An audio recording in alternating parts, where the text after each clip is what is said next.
청와대가 그토록 숨겨오던 세월호 7시간의 한 조각이 마침내 확인됐습니다. 어제 이 시간을 통해서 참사 당일 대통령의 머리를 만졌다는 미용사의 인터뷰를 보도한 직후 청와대가 그 사실을 시인했습니다. 청와대는 딱 20분 머리를 손질했을 뿐이라고 밝혔지만 바닷속 아이들에게 그 시간은 생사의 갈림길이었습니다. 먼저 이세영 기자가 보도합니다. 박 대통령의 전속 미용사인 정모 원장은 2014년 4월 16일 세월호 참사 당일에도 자신이 대통령의 머리를 손질했다면서 믿을 수 없는 이야기를 했습니다. 대통령의 중앙재난안전대책본부 방문을 앞두고 민방위 복을 입는 것에 맞춰 일부러 머리를 부스스하게 연출했다는 겁니다. 그 일부러 매너는 옷을 그런 것을 입으시다는 제 기억에 그때쯤 부산 사태였죠. 일부러 그런 약간 그런 생각이에요. SBS 보도가 나간 직후 청와대는 당일 대통령이 머리를 손질한 사실은 맞다고 인정했습니다. 하지만 머리 손질에 소요된 시간은 불과 20여 분에 불과했다며 의미를 축소했습니다. 당일 오후 2시 50분, 박 대통령은 이미 370명이 구조됐다는 내용이 틀렸다는 것을 유선으로 보고받고 오후 3시 중앙재난안전대책본부 방문을 지시했습니다. 미용사는 오후 3시 22분 청와대에 들어왔고 머리를 하는 데 걸린 시간은 20분 정도 걸렸다는 게 청와대의 해명입니다. 대통령은 청와대에서 불과 5분 거리인 중대본에 오후 5시 15분이 돼서야 모습을 드러냈습니다. 일부러 부스스하게 손질했다는 바로 그 머리 모양을 한 채였습니다. 이제 이렇게 참 가만히 있을 수가 없어서 이렇게 나왔는데. 가만히 있을 수 없어 나왔다고 했지만 촌각을 다투는 시간에 머리를 손질했다는 사실은 언론 보도 전엔 꽁꽁 감춰뒀습니다. 대통령한테는 그게 20분일지는 몰라도 그 20분은 저희들한테는 생지옥이었습니다. 죽어가는 모습을 이 두 눈으로 그걸 지켜봤다는 게 저희들한테는 지옥이고 한입니다. 청와대는 사고 966일 만에 7시간 가운데 겨우 20여 분에 대해서만 감춰뒀던 진실을 실토했습니다. SBS 이세영입니다. 오늘 열린 최순실 국회 청문회에서는 고 김영한 전 민정수석의 업무수첩 얘기가 많이 나왔습니다. 이 업무수첩에는 박근혜 정부가 세월호 사건을 어떻게 바라보고 또 어떻게 대처했는지 유추해 볼 수 있는 대목이 많습니다. 박민아 기자가 취재했습니다. 세월호 참사가 발생한 지 80여일 지난 2014년 7월 8일 김영한 전 수석의 업무수첩 내용입니다. 김기춘 전 비서실장을 뜻하는 것으로 보이는 장자 옆에 세월호 참사 원인이 적혀 있습니다.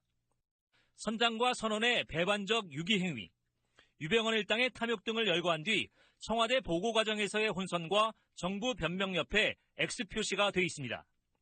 혼선이 없었고 변명할 필요도 없다는 의미로 보입니다. 7월 18일 기록에는 4월 16일 동선, 위치, 말씀이라는 문구와 함께 경호상 알지도, 알려고도 않는다, 자료 제출 불가라고 적혔습니다. 7시간의 비밀과 관련한 청와대 해명의 원칙이 이때 세워진 것으로 보입니다. 10월 8일에는 감사원 감사 결과 발표, 미리 받아 검토, 코멘트라고 적혀 있습니다. 독립기관인 감사원에서 감사 결과를 발표하기 전에 청와대 비서실장한테 가져가서 검토하고 코멘트 받아서 감사 결과를 발표하면은 그 진상을 국민들이 제대로 믿겠습니까?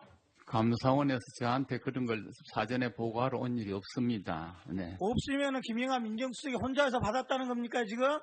그건 알지 못하겠습니다. 김 전 수석의 기록 이틀 뒤에 세월호 참사 최종 감사 결과가 발표됐습니다. 이 밖에도 세월호 진상조사위 사무총장엔 정치지망생이 좋다거나 세월호 유가족 폭행 사건에 대해서는 지휘권을 확립해 기민하게 일하도록 하라는 등의 표현도 들어 있습니다.